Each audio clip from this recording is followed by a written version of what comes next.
Why Suwalki Gap is so critical for Russia. The war in Ukraine has been raging on for the last couple of months. As the death toll rises, the Russian expansionist agenda is beginning to toll the bell of war in other neighboring countries. Today, we're going to talk about why the Suwalki Gap is so critical for Russia. So, let us begin. Suwalki Corridor, a 100-kilometer stretch of rough and mountainous terrain, runs between Belarus and Poland, both of which are Organization for North Atlantic Treaty, NATO, members, as well as the Russian exclave of Kalingrad Oblast. The Suwalki Gap Corridor, which forms a boundary between Belarus, a close ally of Russia, and Kalingrad, is essential for the security of the Baltic states. With this feature, this corridor connects Europe with the Baltic states, Lithuania, Estonia, and Latvia. It is the only way to travel by road and train from Poland and Central Europe to the Baltic countries. The corridor makes the Baltic region vulnerable in the event of an attack by blocking the three nations from accessing NATO's key territories. The Baltic states and Poland would be shut off from their allies if this territory were taken, crippling communications and making it more difficult to provide military and humanitarian aid. If NATO did not assist them, Russian forces could seize the capitals of Estonia and Latvia in 60 hours, according to an analysis conducted by the RAND Think Group in 2016. Furthermore, modern Russian air defense systems have the ability to shut off aviation traffic over Poland and the Baltic states. The air defense systems of Poland and the Baltic republics are protected by the Russian S-300 and S-400 systems stationed in Kaliningrad and close to St. Petersburg, as well as by the missile defense systems in Belarus. Because Russia will have the chance to block the Suwalki Gap and the nearby countries not only by land but also in the air, it might fully disable NATO. Because land and air communications link the Kaliningrad area with the rest of Russia, the Suwalki Gap is strategically significant for the Russian Federation. Kaliningrad also serves as the home base for the IMF of the Russian Federation's Baltic Fleet. Russia has established a strong military presence in Kaliningrad that includes its Baltic Fleet, tens of thousands of soldiers, and nuclear weapons. The exclave, which has a population of close to 1 million, was once part of Germany and was known as Königsberg following World War II. After the war, the Soviet Union took the administration of the area from Germany, renamed it Kaliningrad, and drove out the German people. In 1940, when Latvia, Estonia, and Lithuania were under Soviet occupation, more than 130,000 politically unreliable persons were deported as part of Operation Preboy. These nations joined NATO after regaining their independence in 1991. Russia has, however, increased its pressure on the Baltic region since 2008. Russian minorities allegedly face discrimination in these states, according to the Kremlin.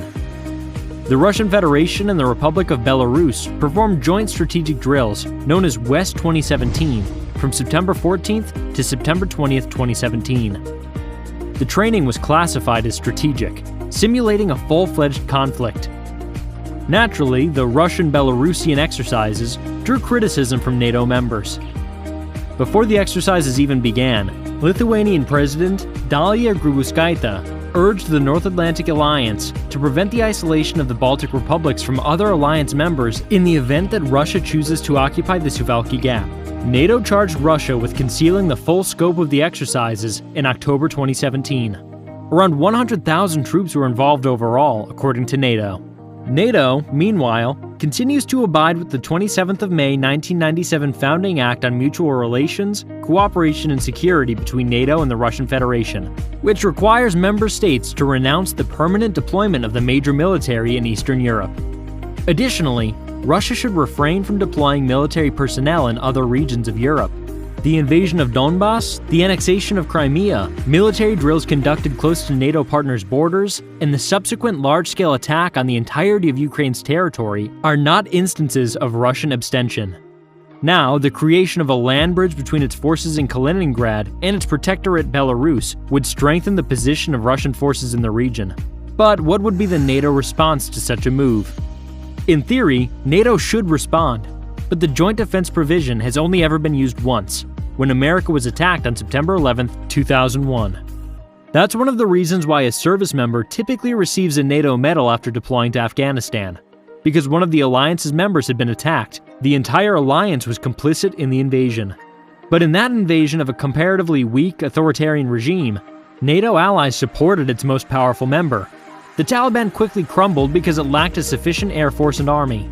In particular, many nations would be interested in keeping back at least some of their military troops to protect their own borders as the situation progressed, making it far more difficult to get NATO allies to gather in Poland for an attack on Lithuania, Latvia, and Estonia. Poland may be particularly hesitant. A Polish county and city share the same name as the Gap, and Belarus and Kalingrad are separated from Poland by far wider a border. To defend the line against additional Russian assaults, it may legally require its troops.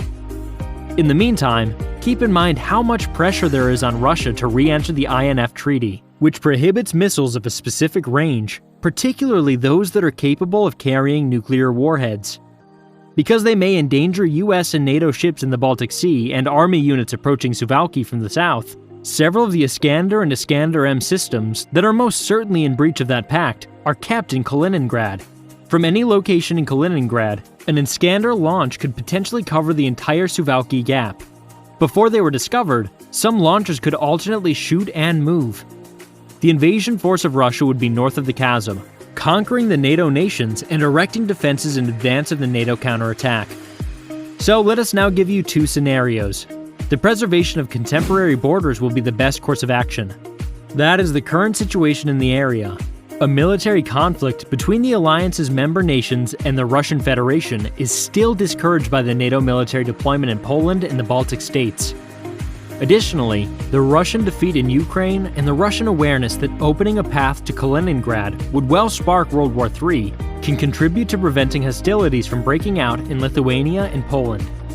In this instance, the conflict will terminate within the borders of Ukraine with its victory, putting an end to Putin's imperial ambitions with the aid of NATO and its member nations. But we don't live in a perfect world, where everything is sunshine and rainbows, so we're going to give you the worst-case scenario as well. The worst-case scenario is the start of a Russian military offensive against Poland before moving on to the Baltic republics. It is important to note that 75.5% of Russians support the concept of an armed invasion of Poland as the next nation to be attacked after Ukraine. In addition, 86.6% of Russians back an armed invasion of Russia from other European nations. At the same time, Russian television repeatedly reaffirmed its refusal to put a halt on the invasion of Ukraine. The major route for sending troops and weaponry to Poland and the Baltic states is through the Suwalki Gap. Additionally, the corridor continues to be the primary route for ground communication with the allies for these nations, which rely on NATO's military assistance.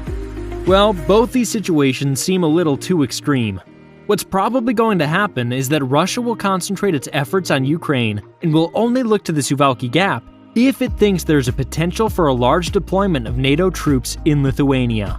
Because even in his war-frenzy state, Putin recognizes that an attack on a NATO member could have long-term repercussions for the region. However, seeing that the powerful NATO members have not responded to recent Russian attacks, he may take advantage of this inaction and could launch an assault on the Suwalki Gap. Everyone knows that Putin aims to take Russia to the same glory as it once held during the peak of the Soviet era. Only time will reveal the true Russian designs for the area, but it is clear that things are not going to clear up anytime soon.